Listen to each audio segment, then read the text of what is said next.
Welcome to the Back on Track Achieving Healthy Weight Loss podcast. I'm your host, Dr. Alicia Shelly, and today we're going to be talking to Dr. Tolulope Olabintin about how we can live a long life. Now, I have many patients that come to me and they'll say, don't get old.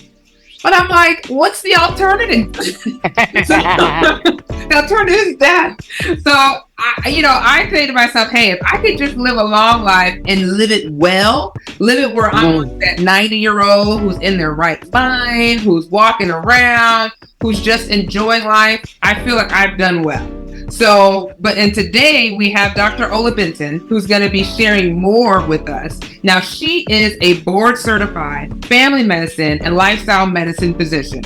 She's the CEO of Living Springs Family Medical Center, which is a primary care center located in Mansfield, Texas. She has over 13 years of medical experience where she helps patients live long and well, as she believes the quantity of life is just as important as the quality of life.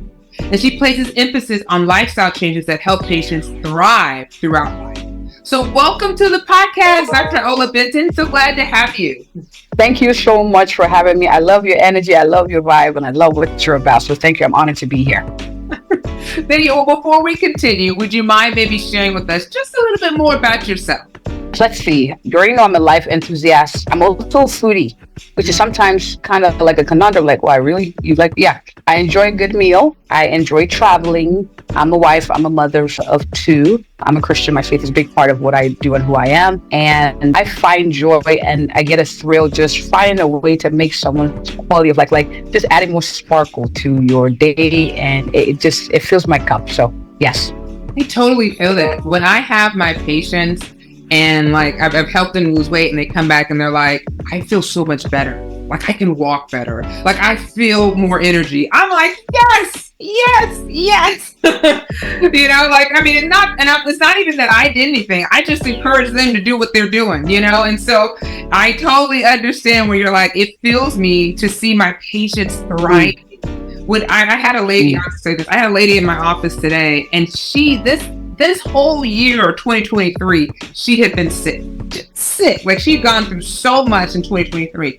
And when I saw her walk through the door. She wasn't having a cane. She wasn't having a walker. Her husband couldn't hold on to her husband. She walked on her own accord. She looked well. And I'm like, how do you feel? She's like, I feel great. I was like, yes.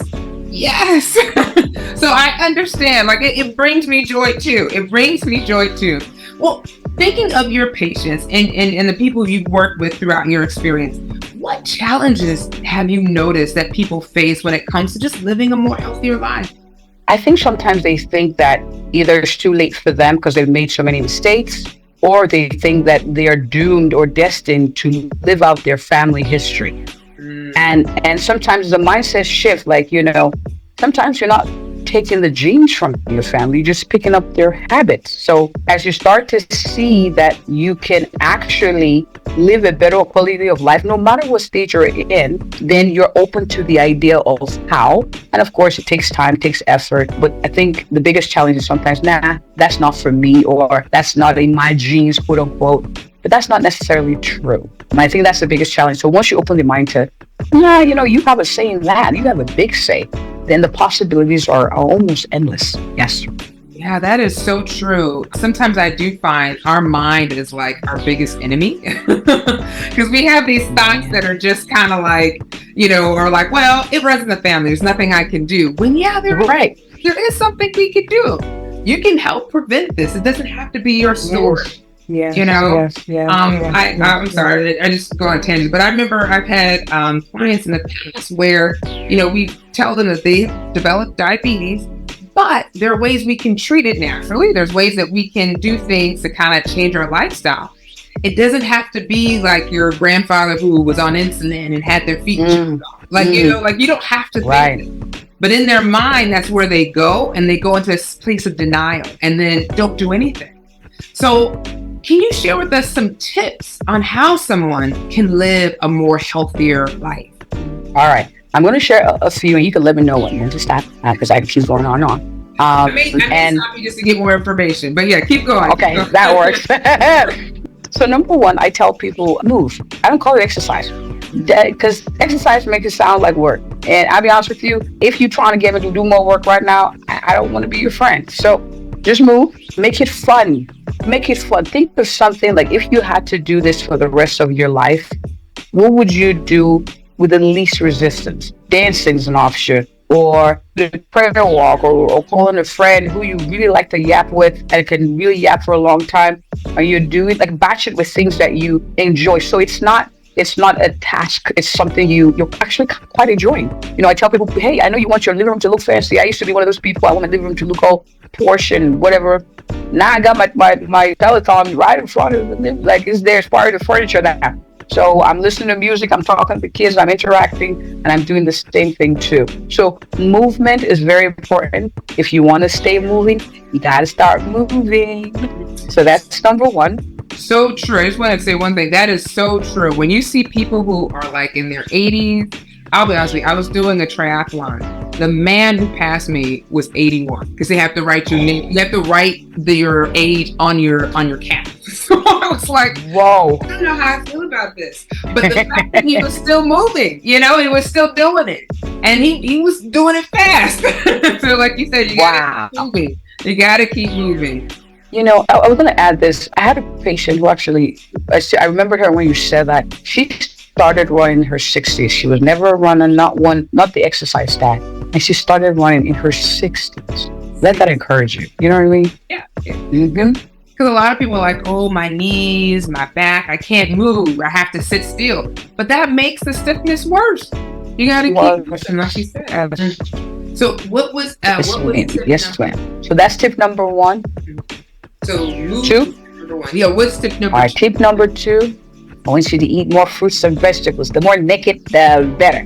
Not you naked. I mean the fruits and the veggies. So not with the gooey stuff that go with it. Not with the salad, the heavy salad. Like the more raw, the more plain, the more naked it is, the better. But you can always do it in an ingredient. But add more fresh fruits and veggies to your diet. Sprinkle it. Whatever you got to do to get it from outside of your mouth to inside. Freeze it, digest it, chop it, blend it, saute it, coagulate it, whatever you got to do from the outside to the inside of your mouth. Yes, that's number two. And I think that's a really good number because a really good tip. I've had people who literally have told me to my face they hate vegetables. They hate vegetables. How do you overcome it if you have this aversion to vegetables? Or even so I thought. You know, so I tell them, I said, I'll be honest with you. If you want me to say that eating fruits and vegetables will hit the spot, no, I'm not. It doesn't quite.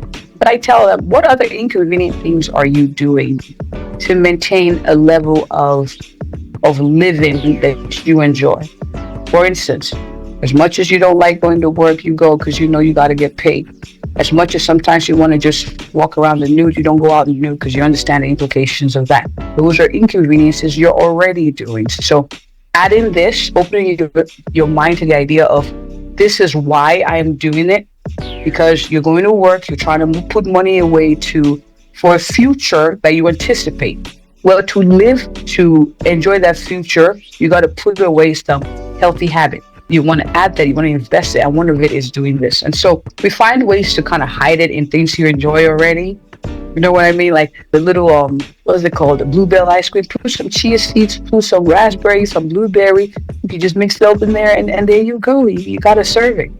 You know what I mean? So mix it, but just open your mind to the idea of it and know why you're doing it. It's for you. It's not for me. It's for you.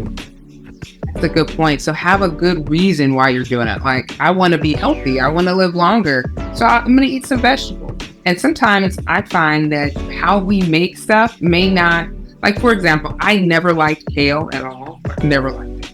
But then I had this vegetarian chef. He made this kale salad that was amazing. And I was like, it blew my mind. Wow. I never realized that kale could taste so good.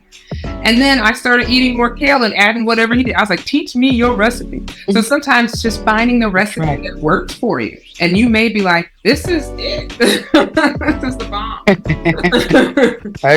I agree. Tip number 3 is mind your mind. Ooh, this is a deep one. Mind your mind. What you think, consciously and subconsciously, affects your actions, and influences your decisions. So it's important that even subconsciously, you're doing things that improve how you think about yourself, how you think about life. So I'm not saying live in a bubble, but surrounding yourself with quiet time every so often, so you're not having too much information overload. You're seeing all the bad news, and you see one video, another one, like it comes and comes and comes. Having people in your life who are there to help mentor you, who are there to help encourage you in a path that makes you feel like you're living on purpose, like these are things that align with who you are. Those are very, very important. And then things like how you think about relationships, or how you think about your chances of succeeding, those things are very, very important, even when it comes to your health. And so a lot of times conversations start with, okay, well, why do you want to do this? Or why do you think, I have people who dread their birthdays. I'm coming in there in the office like, well, it's your birthday. I'm like, yeah, another year. I'm like, this is your birthday. They say, well, thank God we're alive. And I'm like, okay, what's that? What are you afraid of? So back to the point number 3, mind your mind. So what are things you're doing to improve how you think about yourself, how you think about life, that actually helps move you forward? I'm not saying live in a bubble, and I'm not saying, act like the challenges that are facing you are not there, but it's more what do I do with the challenges? Not, holy crap, turn around, dance, or throw a tantrum, there's a challenge there. It's, what do I do with the challenge? So I think that mindfulness is really, really important. And that has different tangent points as far as discussions, but I want to encourage people, like, what are you thinking about? Facebook asks, what are you thinking? And what are you thinking? That's true. People pay lots of money to find out what you're thinking. And I really agree with you that really our mind really sets the table of what we're able to accomplish. And so sometimes our mindset and our thoughts, like making sure that we are living in a place of where positivity makes a huge difference as well. So I think that's a really good tip. Mind your mind. Make sure you're in a more positive place. All right. Tip number 4. What was that tip? All right. Tip number 4. Make water your drink of choice. Yes, that's simple. Just make water your drink of choice. Not so much alcohol, not so much juice. Make water your drink of choice. And sometimes that's tough, because water doesn't taste exactly very exciting. But there are ways you can make it a little more flavored. Lemon, cucumbers. And also, I tell patients, I said, you can actually eat foods that are very high in water. So your cantaloupes, your cucumbers. So that way you get hydrated through that too. And if you don't like water, what should they do? If you don't like water, tag something. I find this to work when I tag something I don't particularly enjoy doing to something I do. Like, for instance, if I drink 4 bottles of water, I reward myself with some Instagram time. Or I get to snack on a chocolate bar I've been saving, or a little bit of brownie. Don't judge me. Yeah, no judgment. But yeah, so it's the balance of life. So I try to reward myself with something healthier, but sometimes I'm like, I drink this water, then I get to do this. So I make the habit stay. So I try to drink water. Yes. No, I think that's a good point. Because we sometimes think we have to reward ourselves for the big goal, but for the small goals, we should reward ourselves too. Drinking 4 bottles of water, it's like, I know for me, it's hard because I'm rushing in and out of rooms. And so sometimes I barely get to 2 or 3, even though it's on my desk in my face. Table. Yeah. I agree. So yeah, I think that's a really good tip. Tie it to something that's important to you that you don't get to do, but now you can. All right. Tip number 5. There's no medicine and there's no trick that's going to ever make you not need sleep. Okay, so it doesn't exist. I've been looking for it. Like, I've been praying for it, like, I want to not need sleep. You know what I mean? Just max out my day. No, when you sleep, you actually allow your brains to develop better. It helps with focus. You're nicer, not as agitated, not as anxious. Yes, and it saved a lot of relationships. It's sleep. So please get good sleep. It ranges from 7 to 9 for most adults. Some people can do with less, some can do with more. But getting good sleep and prioritizing it is very, very important. Yeah, I agree with you. I mean, even studies have shown that the less sleep you get, the more weight you can gain. So, like you said, just Mm-hmm. because, like you said, you're more irritable, you may be eating food to stay awake, you may be drinking 5 hour energy or those Red Yeah. Bulls to stay awake, even if it's sugar free, it's not good for you. So, it's like the things you do to kind of stay awake and it's not helpful. And then it increases your mortality, but then also it makes you gain more weight. So I agree with you. Making it priority.